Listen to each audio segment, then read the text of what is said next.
And this is a fantastic passage to demonstrate our second tool to help us get a better grip on these prophetic books.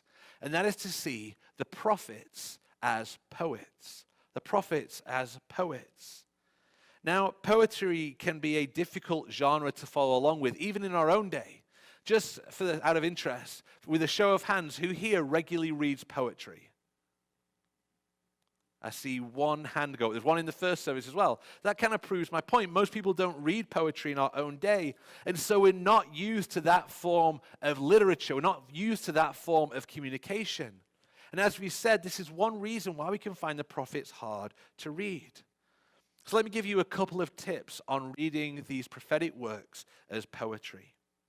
And the most important tip I want to give you is to engage your senses, your sight, your sound, your smell, your taste, your touch.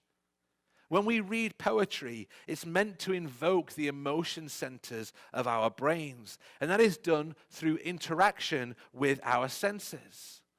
Now, there's sadly no scratch and sniff version of the Bible you can buy, but we can use our imagination to picture what our senses would be experiencing through these words. So let me reread verses 3 through 5 to you again, and let's see which senses are triggered. Before them, fire devours. Behind them, a flame blazes. And you know that feeling of intense heat when you're by a large fire and you can't even get close because your skin just heats up and you're compelled to step back. And here in the valley, we're well aware of the suffocating smoke that can be caused by fire.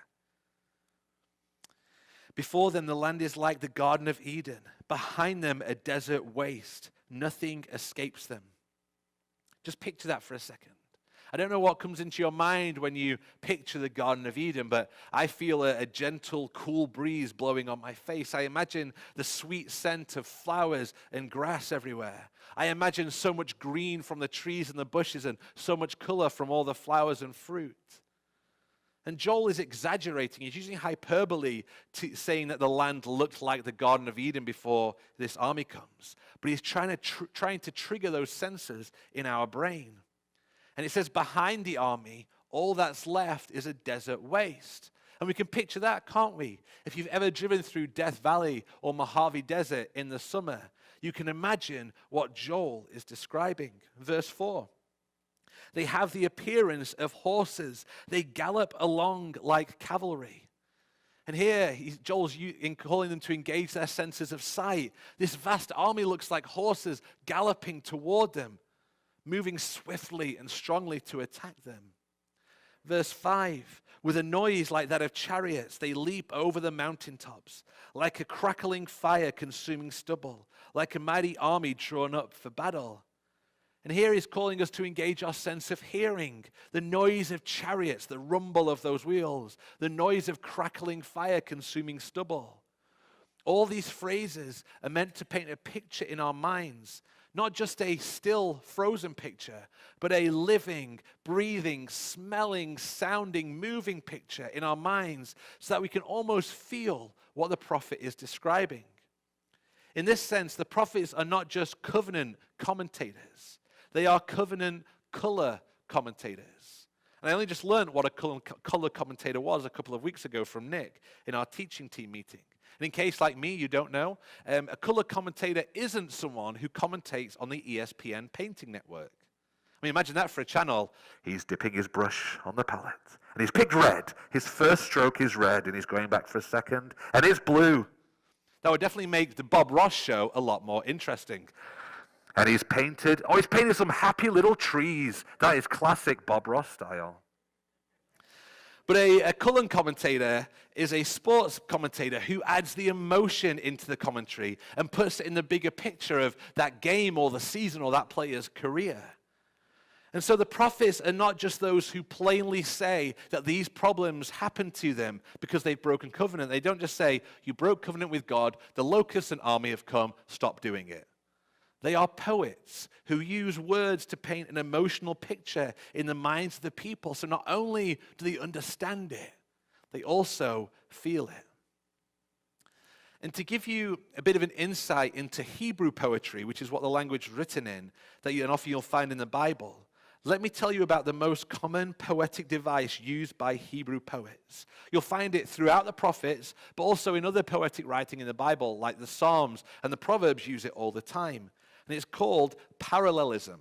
And I'm going to try and say that without stuttering, but I'll probably fail because I've got to say it several times. But it's called parallelism, and you see this when there are two lines of text that are very closely linked. We've already read an example this morning, right at the beginning of verse 1 in chapter 2. Blow the trumpets in Zion, sound the alarm on my holy hill. Notice how that second line isn't saying anything different than the first line. It's not giving a second command. It's calling for the same thing in a different way to emphasize the point.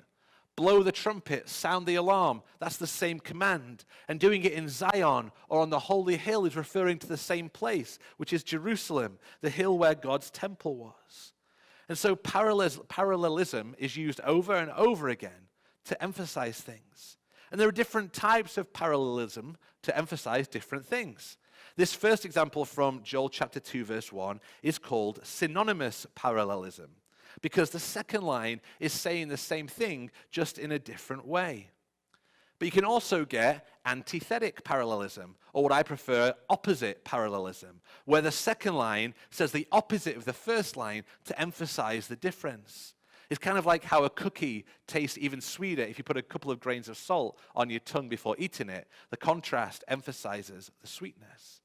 For example, Psalm 1-6 says, "For the Lord knows the way of the righteous, but the way of the ungodly shall perish." And so the opposite relationship and the opposite outcome is emphasized by putting these two lines together in this parallel structure. You can often spot this one by the use of the word but to contrast the two. You can also get synthetic parallelism, or I prefer logic parallelism, because the second line will give the logical reason or the logical outcome of the first. The key words for this one are words like for, or because, therefore, and so. We saw this one also in verse 1 of Joel chapter 2. "Let all who live in the land tremble, for the day of the Lord is coming." There's that key word for. We also see it in the famous Psalm 23. "The Lord is my shepherd, I shall not want." And there's no logic word there at the beginning of the second line, but we could easily insert one. "The Lord is my shepherd, therefore I shall not want." And then lastly, you can also get emblematic parallelism, or what I prefer, metaphor parallelism. This is where one line gives a metaphor for the other line to help describe it. Classic example is Psalm 42, verse 1. "As the deer pants for streams of water, so my soul pants for you, O God." Now, there's no need to remember that. It's not going to be on the test at the end of the series or anything like that. And if that made no sense to you whatsoever, that's totally fine. Just let it go over. But for those who are looking to dig a little deeper into the poetry of these books, then I encourage you to look out for these different types of parallelism and see what the prophet is trying to emphasize by using this poetic device.